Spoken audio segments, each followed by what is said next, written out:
اقتحم الدولي البرتغالي كريستيانو رونالدو مهاجم النصر قائمة هداف الدوري السعودي للمحترفين للموسم الحالي من 2022 إلى 2023 بعدما سجل 4 أهداف سوبر هاتريك خلال لقاء الوحدة الذي أقيم مساء الخميس على ملعب مدينة الملك عبد العزيز الرياضي ضمن منافسات الجولة 1/6.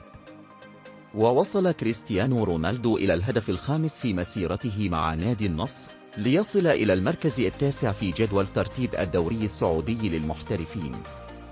وانفجرت ماكينة أهداف كريستيانو رونالدو في الدوري السعودي ليقود فريقه إلى صدارة ترتيب البطولة وبفارق الأهداف عن الشباب الذي يشاركه عدد النقاط.